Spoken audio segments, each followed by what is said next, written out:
So you confidently close. Now, what should you be doing after closing? I'm going to give you my top 10 tips for after closing. I'm Shaheedah Hill, getting you over the hill to home ownership and helping you confidently buy your first home. So, number one, after your closing, I want you to take all of those closing documents and put them in a safe place that is easily accessible. So, if you need to get some of that closing paperwork after closing, that you'll know exactly where it is. Sometimes it can get lost in the move, so I want to make sure that you prioritize putting that into a safe place. Number two, beware of scammers. Because when you buy a house, the deed is recorded and that deed is public record. Like now everybody knows that you bought a house. A lot of people buy that information trying to sell you things.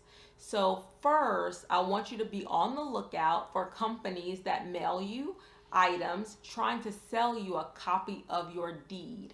More than likely, you paid for a copy of your deed when you paid for your closing costs. When you paid your closing costs, they probably included some title fees and usually a copy of your deed. So just make sure that you don't pay for your deed. It's not necessary. And if you ever need another copy of your deed, you can go to your courthouse, your local courthouse, to get a copy of it, probably at way less of a cost than these people that are mailing you are trying to sell you one for. Number two, more than likely, your loan will be sold to another loan or mortgage servicer. The lender that you've been dealing with through your closing process or through your borrowing process is not necessarily going to be who you pay your mortgage to. So during the process, when you get pre-approved, you want to ask them, do you service your own loans, or what's the likelihood that my loan will be sold?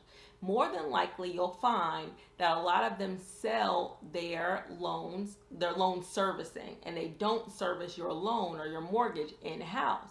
So where scammers come in, they try to mail you notice that your loan has been sold and for you to start paying either online or mailing payments to another place. So if you get letters like this in the mail, I want you to contact your lender and they can tell you if your loan has been sold. They also can tell you who your loan has been sold to, so you know exactly where to send your payment. So be on the lookout for those two scams after closing. Number three, make sure that you've transferred all utilities in your name. I've been at closings on the seller side where the buyers have not transferred all the utilities at closing, and my clients have turned off the utilities at closing. Sometimes you'll find some sellers that are willing to leave them on maybe a day after closing, but that's not always the case. You want to make sure that the utilities are in your name the day of closing. So for example, if you close on a Friday and you haven't transferred anything in your name, you probably won't have those utilities through the weekend. So you want to make sure that you've transferred everything in your name by closing. And if you haven't, because sometimes you may require your settlement statement showing that you own the house. So sometimes you do have to wait until after closing for some utilities, but just make sure you're aware of which ones you have to wait for. But number three is make sure you get the utilities transferred into your name. Number four, you want to change your locks and your garage codes if you have a garage. Any kind of codes that allow entry into your home, you want to update those codes so that nobody that had access to the prior house can have access to your home. Now, in some new construction homes, it may not be necessary. They have locks now that when you put in your key, it kind of tumbles the new lock to rekey it. So you don't have to pay for somebody to change your locks on new construction, but not all the time. So you do want to check with the builder to see if it's necessary for you to change your locks. But for the most part, on resales, you do want to make sure you change your locks and change any access codes that might allow entry into your home. Number 5, apply for homestead exemption. Now, this is going to vary by state, but in Georgia and in other states, it's called homestead exemption. It allows you to save on property taxes if you are buying your primary residence. If you are buying a house that you're going to live in, it allows you to save money on property taxes. So this is something you have to apply for after closing. So you want to make sure of, number one, do you have some kind of exemption you need to apply for to save on your taxes? And if so, when can you apply for it? Usually you have to wait until your deed is recorded before you can apply, but you want to apply as soon as you're able to. So we're halfway through our list. Please like and subscribe to my channel for new videos every week, and hit the bell icon so you're notified when my new videos come out. Number 6, get all of your smart home technology in your name. So a lot of homes, especially new homes, but some older homes as well, may have Ring doorbells that came with the house, different kind of, even the thermostat now comes, as a smart home technology. You want to make sure that all of that technology is set up so you can control it. And that's something that if there are codes or passwords that were needed, that you should have received from the seller prior to closing or at closing. So you want to get as many of those things set up and get them out of the seller's name or out of their phone, and then into your phone so you can control those things. Number 7, make sure you've done all of your address changes, you forwarded your mail from the post office. If you have some ongoing subscriptions, you want to change that address to your new house. You'll be surprised, even sellers who still have a lot of things coming to their former residence. And then if I have a buyer client, they're always getting things that the seller, forgot they ordered and that sort of thing. I think it's a nice thing to do, especially if it's been a harmonious transaction.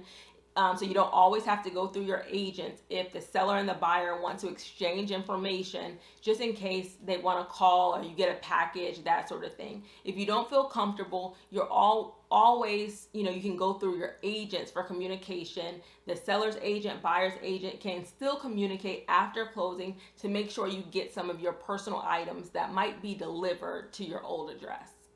Okay. Number 8.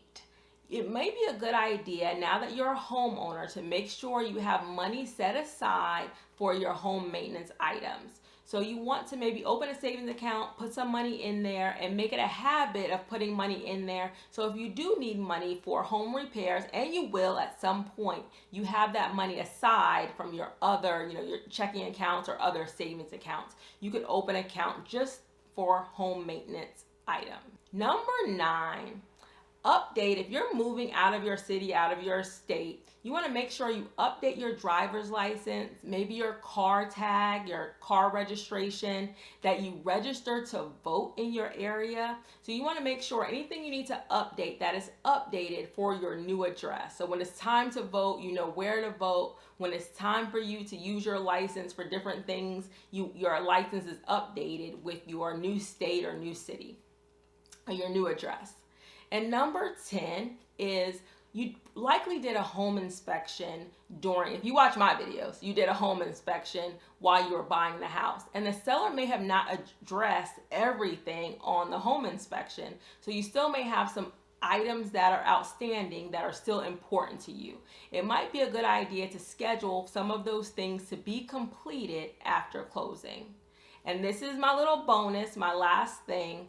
You may want to meet your neighbors. I know a lot of times maybe your neighbors don't come right over to you as soon as you move in like you see on TV, but take some time in the first week or so when you move in to meet your neighbors. Meet your neighbor to the left, to the right, and across the street. You may find it helpful, especially if you have children or if you're new to the area. They may be able to help you with landscape recommendations, some information about the schools, just a lot of things that you need to know in your new neighborhood. I hope this was helpful, and I hope you're enjoying your new home. Please like and subscribe for new videos every week.